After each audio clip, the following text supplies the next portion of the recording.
Very good morning. Good morning, sir. Good हाँ जी morning बेटा, good morning sir. थोड़ा सा डिले हो गया। चलिए,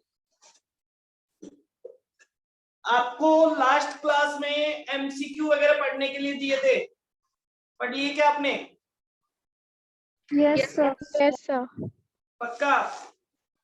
जॉइंट वेंचर के एमसीक्यू Yes, पढ़ sir. रहे थे, कोई दिक्कत आई आपको उसमें? हाँ सर, एक क्वेश्चन में आई है।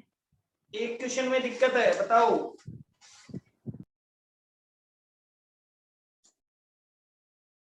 क्वेश्चन बताओ बेटा। सर MCQ का 8। एमसीक्यू का क्वेश्चन नंबर 8। ओके, चलिए साहब फटाफट से देखते हैं। सबसे पहले एमसीक्यू का question number 8। M and N सभी ने निकाल लिया? एमसीक्यू का question number 8, Saloni, Bhavika, Kanika. Yes sir. Yes चलिए, सर।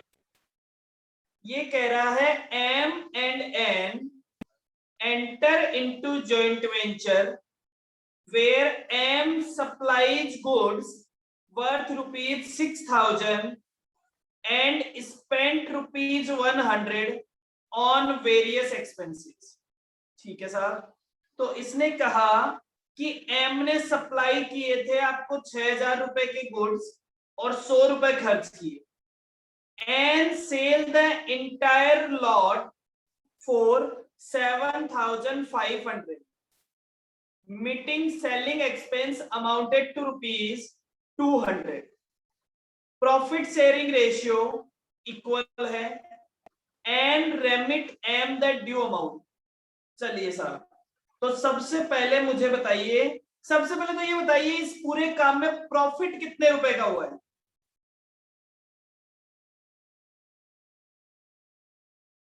इस पूरे काम में प्रॉफिट कितने रुपए का हुआ है?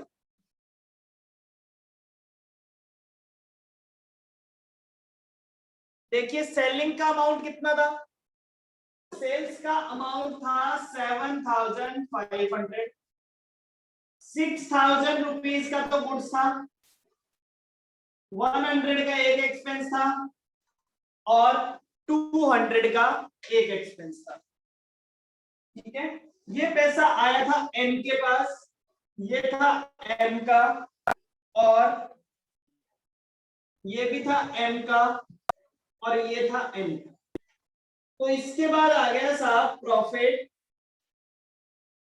एम का और एन का। 7,500 7,500। प्रॉफिट का अमाउंट हो गया 1,200 और ये प्रॉफिट का अमाउंट दोनों का बराबर बराबर था, तो कितना कितना प्रॉफिट होगा? 600 600। एक सेकेंड, ठीक है, प्रॉफिट का अमाउंट हो जाएगा 600 और 600। तो एक बात बताइए, अब एम को कौन कौन सा पैसा लेना है? एम को पैसा लेना है 6,100 और अपना 600 का प्रॉफिट। तो एम को टोटल कितना अमाउंट रिसीव करना है? 6,700। 6,700। तो आंसर इज ए 6,700। आप ऐसा भी सोच सकते हैं, आप एम का अकाउंट बना सकते हैं। एम ने गुड्स दिया था 6,000 का, एम ने खर्चा किया था 100 का, एम का प्रॉफिट हो गया 600 का, तो एम को पैसा देना पड़ेगा 6,700। क्लियर है? एक था। Yes, sir. चलिए, हाँ जी, बाकी लोग और कोई एमसीक्यू जो आपको नहीं आया हो? सर 11। अरे धीरे धीरे धीरे, भाविका बोलो बेटा। सर 10। 10 yes sir. चलिए, ये कहता है A and B enter into joint venture sharing profit and loss in the ratio of 1:1, मतलब बराबर बराबर equal. A purchase goods costing rupees 25,000, ठीक है, B sold the goods for 25,000. ठीक है. A is entitled to get 1% commission on purchase. A को purchase पे 1% commission मिलेगा और B is entitled to get 5% commission on sales. तो फिर प्रॉफिट कितना होगा?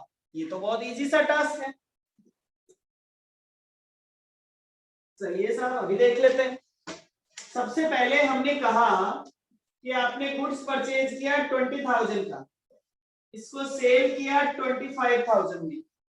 परचेज पे 1% कमीशन देना है, तो परचेज पे 1% कमीशन का मतलब 20,000 का 1% दैट इज 200 और सेल पे कमीशन देना है 5% मतलब 25,000 का 5%. 25,000 का 5% होता है 1250. तो फिर 25,000 minus 21,450 that is 3550. Answer is 3550. Clear? Yes, sir. हाँ जी. Next question. Question 11. Question 11. 11. Okay. देखो ये क्या कह रहा है. Goods costing rupees 10,000 destroyed by an accident और इंश्योरेंस क्लेम कुछ नहीं मिला. बेटा 10,000 रुपए के गुड्स एक्सीडेंट में डिस्ट्रॉय हो गए और इंश्योरेंस क्लेम से कोई पैसा नहीं मिला, तो क्या एंट्री करेंगे? सर लॉस हुआ है ना जॉइंट वेंचर, तो लॉस की एंट्री नहीं लॉस होगी. हो गया. कहां करें लॉस की एंट्री? एक बात बताओ. Joint venture. जॉइंट वेंचर में क्या लिखें?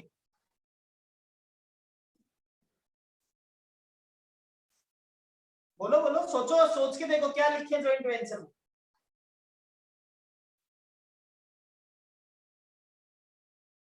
जॉइंट वेंचर में लिखे by abnormal loss. Yes sir. यही मीनिंग है. Yes sir. By abnormal loss लिख के आप क्या कर रहे हो? बाय एबनॉर्मल लॉस लिख के आप उसे जॉइंट वेंचर में से हटा रहे हो और P&L अकाउंट में लेके जा रहे हो, जैसा कंसाइनमेंट में करते थे. यही मतलब है. Yes sir. ठीक है. अब देखते हैं ऑप्शन. ये बोल रहा है 10,000 will be credited to joint venture account. क्या जॉइंट वेंचर अकाउंट में रियलिटी में हम क्रेडिट कर रहे हैं? No sir. भाई अगर ये लिखता कि जॉइंट वेंचर में अकाउंट को क्रेडिट कर दो बाय एबनॉर्मल लॉस से या फिर लॉस को ट्रांसफर कर दो P&L अकाउंट में, तब तो हम इस बात को अच्छा समझते. केवल इतना लिखना कि जॉइंट वेंचर में क्रेडिट कर देना, तो ये तो आप कह रहे हो जॉइंट वेंचर में प्रॉफिट हो गया. Yes sir. तो ये तो सही नहीं है. इतना लिखना तो सही नहीं है. फिर ये कहता है कि साहब no entry will be made in the books of joint venture. ठीक है, इसको समझेंगे बाद में. 10,000 will be debited to joint venture account as a loss. Joint venture में तो पहले से ही डेबिट हो रखा था. जब आपने उस गुड्स को परचेज किया था, मान लो ये 20,000 का गुड्स जब हमने परचेज किया है, तो क्या हमने इसको जॉइंट वेंचर में परचेज के नाम से डेबिट नहीं किया? करा है सर. करा है. अब मान लो इसमें से आधा लॉस हो गया, तो हमने यहाँ पे सेल नहीं लिखी होगी, यस सर. तो ऑटोमेटिकली खर्चे में आ गया. तो क्या उसे अलग से लॉस के नाम से जॉइंट वेंचर में डेबिट करना पड़ेगा क्या? No sir. नहीं करना पड़ेगा. फिर कहता है 8,000 क्रेडिटेड. बोले 8,000 की तो कोई लेना देना ही नहीं है. तो इसने कहा देखो दो ट्रीटमेंट हो सकते हैं. या तो आप उसे P&L अकाउंट में डेबिट कर दो, या तो क्वेश्चन में लिखा हुआ होता कि हम उसे P&L अकाउंट में डेबिट कर देते हैं, या जॉइंट वेंचर में क्रेडिट कर देते हैं एबनॉर्मल लॉस के नाम से. देखो तीन आंसर हो सकते हैं. या तो P&L अकाउंट में डेबिट कर दो, या जॉइंट वेंचर में क्रेडिट कर दो एबनॉर्मल लॉस के नाम से, या फिर जॉइंट वेंचर में कोई एंट्री मत करो, ऑटोमेटिकली वो रिकॉर्ड हो गया. ऑटोमेटिकली रिकॉर्ड हो गया. आपने 20,000 है, इसमें से 10,000 का लॉस हो गया, तो लॉस हो गया तो वो माल बिका नहीं है, ना तो आपकी सेल में है ना आपके क्लोजिंग स्टॉक में है, मतलब ऑटोमेटिकली खर्चा हो गया। ठीक है, तो इसलिए Yes, इसमें sir. आंसर दे रखा है no entry in the books of joint venture. ठीक है, Yes, sir. आपको तो इतना ध्यान रखना है जितना क्लेम मिल जाए उतना क्रेडिट कर दो, क्लेम नहीं मिले तो खत्म, कुछ नहीं करो।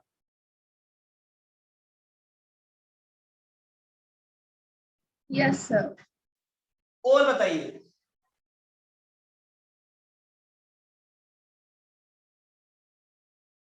हाँ भाई, मुदित, कुणाल, कनिका, भाविका, सलोनी, एकता, और किसी क्वेश्चन में दिक्कत? No, sir. किसी क्वेश्चन में दिक्कत नहीं? अच्छा, एमसीक्यू तो हो गए साहब। फिल इन द ब्लैंक्स में पढ़े थे क्या आपने? ये मत कहना नहीं।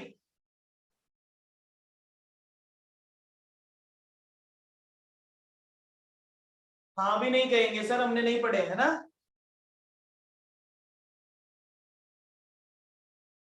नहीं पढ़े ना? पढ़े थे सर। एकता पढ़े हैं? हाँ सर। अच्छा, सलोनी, पढ़े हैं सर। कनिका, भाविका, पढ़े हैं सर। ठीक है, कोई दिक्कत नहीं आई?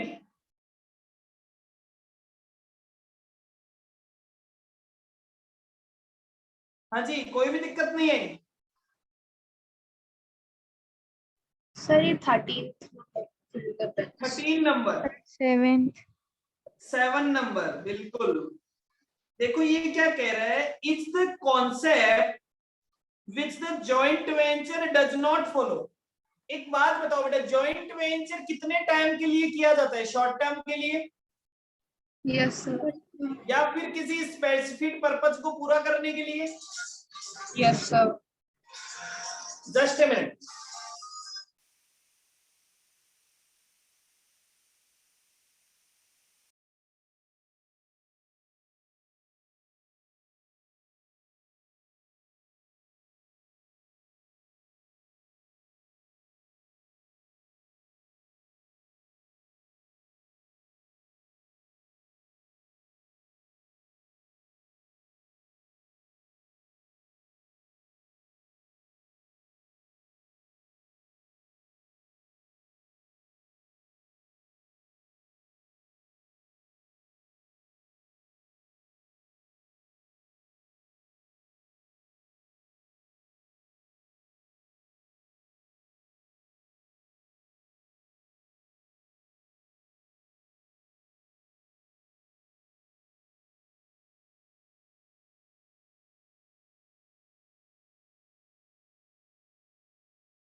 हाँ जी, तो देखिए क्वेश्चन नंबर 7, हमने कहा था साहब कि जॉइंट वेंचर जो होता है एक स्पेसिफिक टाइम पीरियड के लिए होता है, वो गोइंग कंसर्न नहीं होता है, मतलब वो लगातार नहीं चलता है। तो इसलिए हमने कहा कि साहब ये गोइंग कंसर्न नहीं है किसी भी अकाउंट से। अब देखो 3 फंडामेंटल चीजें होती है जो हमेशा होती है, जब भी कोई भी अकाउंट्स हम देखते हैं तो देखते ही हमें पता चल जाता है ये गोइंग कंसर्न है, ये अक्रूवल सिस्टम पे है और हमेशा चलता रहेगा, कंसिस्टेंट है। लेकिन जॉइंट वेंचर के अकाउंट्स में हमें पहले से पता होता है कि ये गोइंग कंसर्न नहीं है। ठीक है, क्लियर? Yes, sir. चलिए, फिर बात किसी ने पूछा question number 13, joint venture does not follow the basis of accounting, accrual basis. अब एक बात बताओ, जॉइंट वेंचर में हम कब लिखते हैं? आप मेले में जाते हो तो उधार बाकी करते हो क्या? No, sir. No, sir. जो बिजनेस शॉर्ट टर्म के लिए है उसकी अकाउंटिंग कैश बेसिस पे रिकॉर्ड की जाएगी या अक्रूवल बेसिस पे? Yes. कैश बेसिस पे जो आया और गया, तो स्पेसिफाइड पर्पज के लिए है तो उसमें अक्रूवल बेसिस काम में नहीं लिया जाता। ठीक है, Yes, sir. चलिए और बताइए।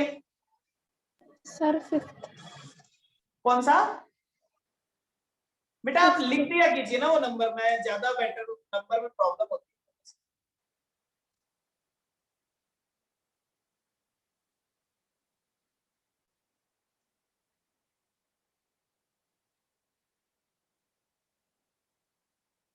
Fifth, okay, the accounts to be credited for transferring profit on joint venture in the books of co-venture maintaining accounts regarding joint venture are। ठीक है साहब, तो ये कहता है कि जॉइंट वेंचर में जो प्रॉफिट होता है उस प्रॉफिट को कहां ट्रांसफर किया जाता है। ठीक है साहब, तो एक बात बताइए, जब हम सेकंड मेथड में थे, सेकंड मेथड में जब होते हैं, सेकंड मेथड मतलब मैं अपने खुद के अकाउंट से मेंटेन कर रहा हूं और दूसरे कोवेंचर के भी मेंटेन कर रहा हूं, तो अपना प्रॉफिट तो अपने कोवेंचर उसमें जो P&L में लिख लेता हूं और दूसरे कोवेंचर का प्रॉफिट उसके अकाउंट में ट्रांसफर कर देते हैं। हम यही तो लिखते हैं, टू P&L और टू कोवेंचर। ठीक है, Yes, sir. चलिए और बताइए।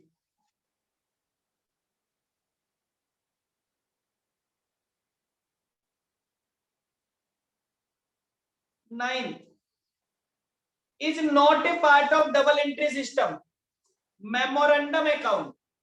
जब भी किसी अकाउंट के पहले मेमोरेंडम वर्ड लग जाता है, कोई भी अकाउंट हो, अगर उस अकाउंट से पहले मेमोरेंडम वर्ड लग जाता है, इसका मतलब वो बुक्स ऑफ अकाउंट्स का पार्ट नहीं होता है। मैंने आपको पहले भी बताया, मेमोरेंडम अकाउंट केवल कोई स्पेसिफाइड कैलकुलेशन करने के काम आता है। जैसे हम जब थर्ड मेथड में होते हैं तो मेमोरेंडम जॉइंट वेंचर हम अकाउंट्स में नहीं बना रहे होते हैं, हम लास्ट में केवल प्रॉफिट कैलकुलेट करने के लिए बना और वो वाला प्रॉफिट उठा के हम अकाउंट में लिख देते हैं।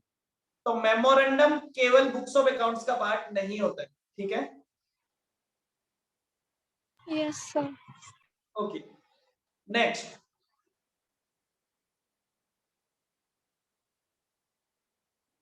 और कोई प्रॉब्लम?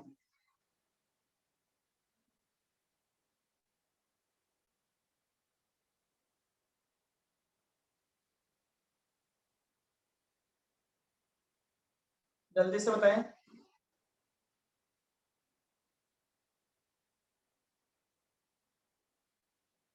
नहीं है सर। और कोई प्रॉब्लम नहीं है। चलिए, फिर आता है ट्रू फॉल्स। ट्रू फॉल्स में कोई प्रॉब्लम है?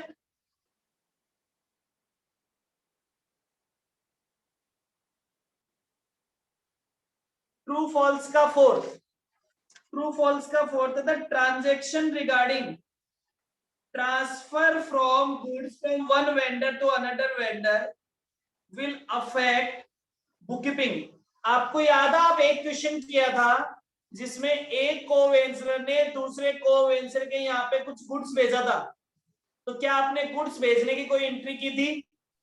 No, sir. नहीं की थी। इसका मतलब एक पर्सन के यहाँ से दूसरे पर्सन के यहाँ पे गुड्स भेजने से बुक्स ऑफ अकाउंट्स अफेक्ट नहीं होते हैं। अब ये कहता है बुक्स ऑफ अकाउंट्स अफेक्ट होते हैं तो फॉल्स है। Yes, sir. चलिए और बताइए।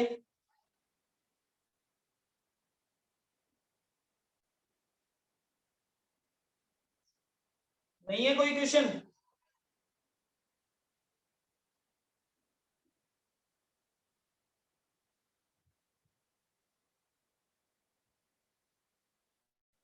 चलिए नो सर। तो मैच द फॉलोइंग हो गए, बहुत इजी होते हैं। आपका सबसे इजीएस्ट क्वेश्चन अगर कोई होता है तो वो मैच द फॉलोइंग ही होता है, क्योंकि उसमें Yes, 5 sir. में से कुछ तो आपको पहले से आ रहे होते हैं और कोई एक नहीं भी आया होता है तो वो लास्ट में वही बचता है। Yes, sir. चलिए तो ये चैप्टर करने के बाद एक बार आप अपना सबसे फर्स्ट पेज निकालिए बुक का, जहां पे आपका कंटेंट लिखा हुआ था। ठीक है, कंटेंट लिखा हुआ था, अपन देखते हैं कि हमने क्या क्या पढ़ लिया। Done? Yes, sir. Yes, Yes, sir. sir. चलिए देखिए हमने तीनों चैप्टर कर लिए, bills of exchange,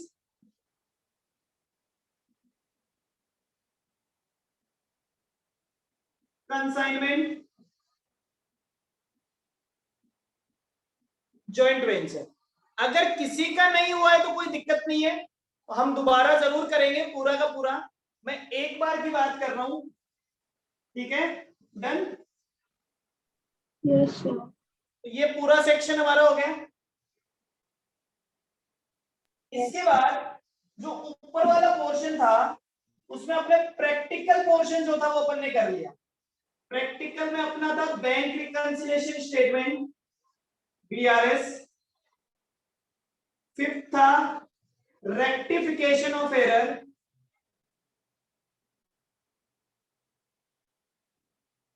rectification of error के बाद एक प्रैक्टिकल था डेप्रिसिएशन, और डेप्रिसिएशन के बाद एक अच्छा चैप्टर जो था वो था हमारे पास कैपिटल एंड रेवेन्यू ट्रांजैक्शन। तो 7 चैप्टर तो हमारे ये हो गए। इसके बाद हमने एक चैप्टर अलग से कर लिया, NPO. Done? Yes, sir. Yes, sir. हाँ जी। इसमें से कुछ लोगों के कुछ चैप्टर नहीं हुए होंगे। कनिका आपके कुछ चैप्टर बाकी होंगे ना, इसमें से कौन कौन सा नहीं हुआ आपका? Sir, bills of exchange, bills of exchange, ठीक है, BRS, BRS, rectification of error. Rectification of error, 3 नहीं हुए आपके। Yes, sir. आपका डेप्रिसिएशन हो गया, Yes, sir. कैपिटल रेवेन्यू हो गया, और एनपीओ हो गया, कंसाइनमेंट जर्नल। 3 चैप्टर नहीं हुए, ठीक है। और भाविका आपके सारे हो गए या इनमें से बाकी है? सर ये 3 सेम। ये 3 ही बाकी है क्या आपके भी? Yes sir. ठीक है। और भाविका के बाद कनिका, भाविका, सलोनी, एकता आपके सारे हो गए? Yes, sir. Yes sir. ठीक है। कुणाल बाकी है सर। कौन सा बाकी है?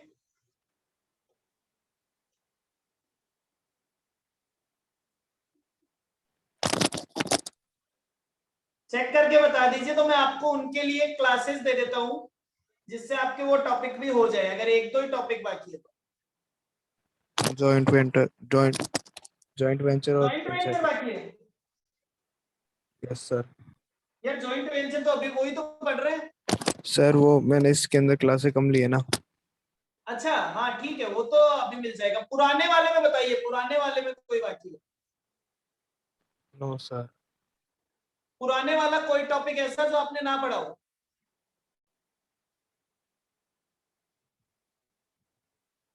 नो पढ़ सर। रखे हैं सारे? Yes sir. ठीक है। मुदित, मुदित भी है क्या अभी? मुदित तो है ही नहीं आज। ठीक है, ठीक है। तो आपके कनिका और Bhavika bills of exchange, bank reconciliation और रेक्टिफिकेशन, ठीक है।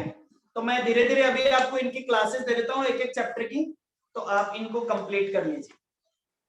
इनको कंप्लीट करने के बाद अब हमारा जो चैप्टर सबसे इंपॉर्टेंट है वो है प्रॉफिट मेकिंग कंसर्न।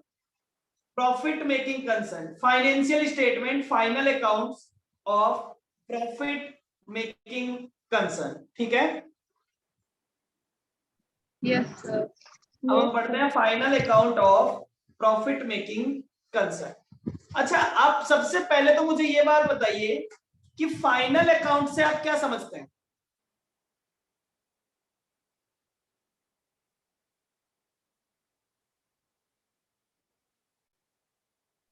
तो कंपनी के एंडिंग में जो फाइनल अकाउंट बनते हैं। कंपनी के जब ईयर एंड हो जाता है, कंपनी की एंडिंग नहीं बेटा, किसी भी अकाउंटिंग पीरियड की एंडिंग, ठीक है। जब कोई भी अकाउंटिंग पीरियड एंड होता है तो उस एंड के पीरियड में हमें सारे अकाउंट्स को, देखो अकाउंटिंग का मतलब क्या होता है प्रैक्टिकली, जब हम अकाउंटिंग वर्ड की बात करते हैं तो अकाउंटिंग का मतलब क्या होता है? अकाउंटिंग का मतलब होता है साहब सबसे पहले रिकॉर्डिंग करना, रिकॉर्डिंग के बाद क्लासिफिकेशन करना, क्लासिफिकेशन के बाद समराइज करना,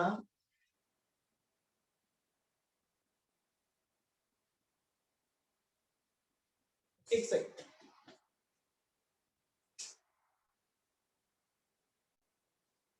और समराइज करने के बाद कम्युनिकेट या रिपोर्ट कर देना, ठीक है। रिकॉर्डिंग का काम मतलब जनरल एंट्री, ये काम हम सबसे पहले करते हैं। एक मिनट, एक मिनट, हेलो, हाँ क्यों?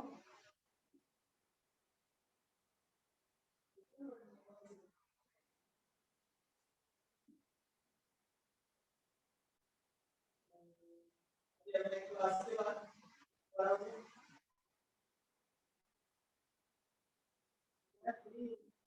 कॉल करो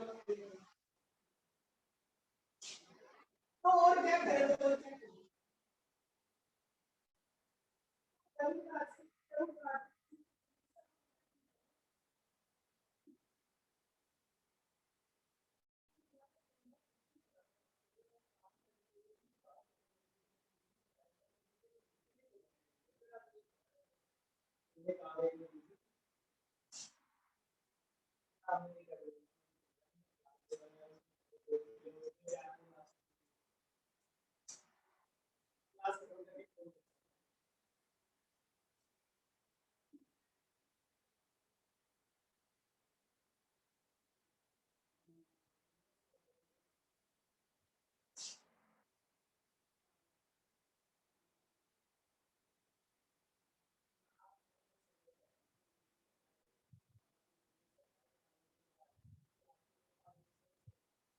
थोड़े से तो आगे फिर आपको अपने प्रोफाइल के साथ ही पॉजिटिव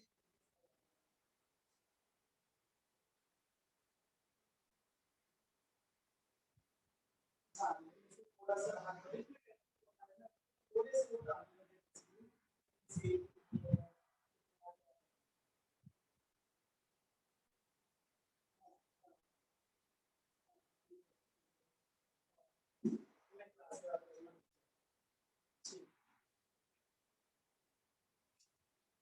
हाँ जी।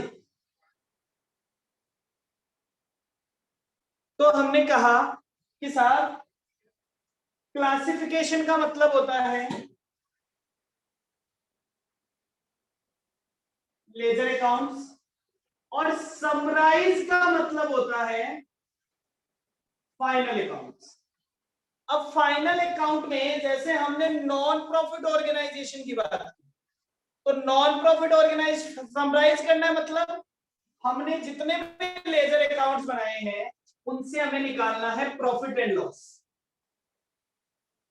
अब प्रॉफिट एंड लॉस कैलकुलेट करने के लिए क्या करते हैं, प्रॉफिट एंड लॉस कैलकुलेट करने के लिए करते हैं सबसे पहला काम ट्रेडिंग अकाउंट, फिर हम बनाते हैं P&L अकाउंट। अब बेसिकली ये एक साथ ही बना दिया जाता है, trading and P&L account and thereafter balance sheet. तो हमारा काम है trading P&L and balance sheet बनाना। ये हमारे कौन से अकाउंट्स होते हैं, फाइनल अकाउंट। तो फाइनल अकाउंट कहलाते हैं ट्रेडिंग P&L बैलेंस शीट। एक पार्ट और होता है इसका, that is cash flow statement, लेकिन वो हमें अभी नहीं बनाना, जैसे जैसे हम आगे बढ़ते जाएंगे वैसे वैसे हम सीखते जाएंगे, ठीक है। तो अभी हमें दो चीजें सीखनी है, trading P&L account and balance sheet banana. Done? Yes sir. ठीक है। अब मुझे आप बताइए, आप में से किस किस को ट्रेडिंग P&L अकाउंट बनाना आता है?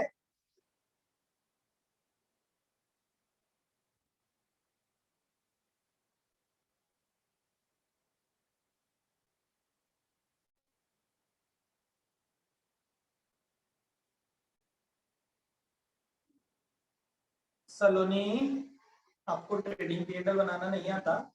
आता है सर। आता है, फिर बोल क्यों नहीं रहे? एकता, यस सर। आता है ना ट्रेडिंग P&L बनाना? हाँ सर। हाँ, फिर आप भी नहीं बोल रहे। कनिका, वो क्या है, क्या? वो ऐसे तो आता है पर वो थोड़ा बहुत गलती हो जाती है कहीं अच्छा कहीं। सर, ऐसे तो आता है बट वो थोड़ा बहुत नहीं आता, और थोड़ा बहुत नहीं आता इसके लिए हम कहेंगे हमें नहीं आता। एक बात बताओ, आपको कोई चीज बहुत सारी आती है, थोड़ी बहुत नहीं आती, तो आप उसे नहीं आने वाले साइड क्यों जाते हो हमेशा?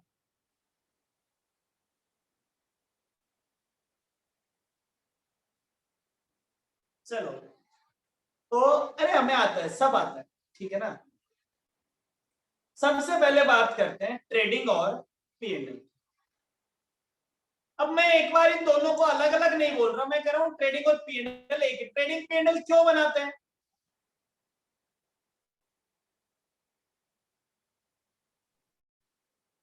ग्रॉस प्रॉफिट और ग्रॉस लॉस फाइंड आउट करने के लिए। मतलब प्रॉफिट और लॉस निकालने के। मैंने कहा ना मैं अलग अलग नहीं बोल रहा, मैं तो बोल रहा हूँ ये एक ही अकाउंट है ट्रेडिंग P&L, तो हम अलग अलग नहीं बनाते। मान लीजिए हम एक साथ ही बनाते, तो मैं ये कहता हूँ कि हम ये क्यों बनाते हैं, हम बनाते हैं प्रॉफिट और लॉस निकालने के लिए। डन?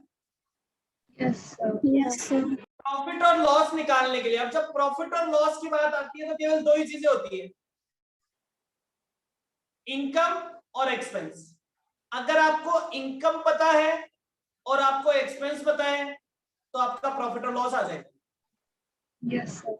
यस मतलब आपका ट्रेडिंग P&L बन जाएगा। अब आपको यस दो चीजों का पता लगाना है कि इनकम कहां पे लिखनी है और एक्सपेंस कहां पे लिखना है। तो इनकम को क्रेडिट कर देते हैं, एक्सपेंस को डेबिट कर देते हैं। Yes clear? Sir. Yes sir. Yes sir. तो इसका मतलब जब ट्रेडिंग P&L अकाउंट बनाएंगे तो सारी इनकम्स को क्रेडिट साइड में लिख देंगे और सारे एक्सपेंसेस को डेबिट साइड में लिख देंगे, खत्म।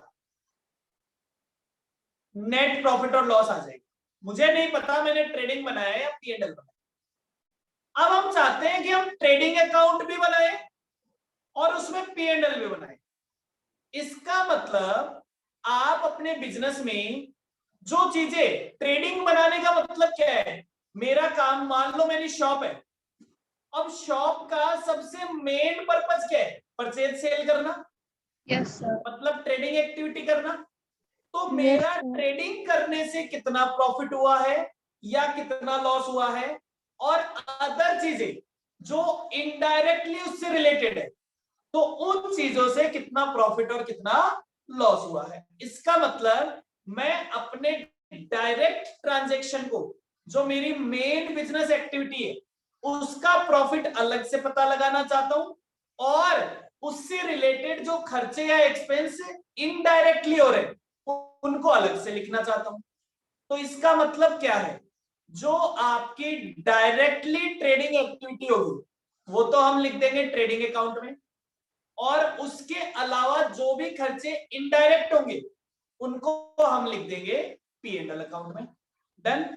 तो जो ट्रेडिंग अकाउंट से जो आंसर निकल के आता है उसको नाम दिया जाता है ग्रॉस प्रॉफिट, और उसके बाद में उसमें इनडायरेक्ट इनकम या इनडायरेक्ट एक्सपेंस को एडजस्ट कर देते हैं तो हमारे पास आ जाता है नेट प्रॉफिट। क्लियर?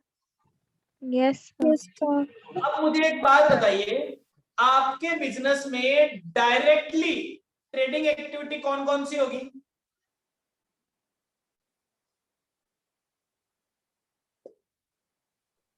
परचेज करना, सेल करना। वेजेस, अब परचेज और सेल के लिए opening stock, closing stock, wages, या फिर कोई माल खरीद के लाए तो उसके लिए पैसा दिया क्योंकि वो परचेज का ही पार्ट होता है। वेजेज परचेज का ही पार्ट होता है, डायरेक्ट खर्चा होता है, हम डायरेक्टली पता लगा सकते हैं। तो जो चीजें आपकी परचेज और सेल से डायरेक्टली रिलेटेड होती है उनको हम यहाँ पे लिख देते हैं। ठीक है? Yes sir. यस सर, अब इसको कैसे बनाना है, क्या क्या करना है, वो सारा काम करेंगे कल की क्लास। ठीक है? Yes sir. यस सर, बहुत इजी चैप्टर है, आपको देख के ऐसा लगेगा सर हमें तो इतना, जो चीजें इसमें लिखी हुई है वो तो हमें पहले से ही आती है। ठीक है? Yes yes sir. सर। चलिए, तो आज के लिए इतना ही। Bye bye, take care, thank you so much. Thank you sir.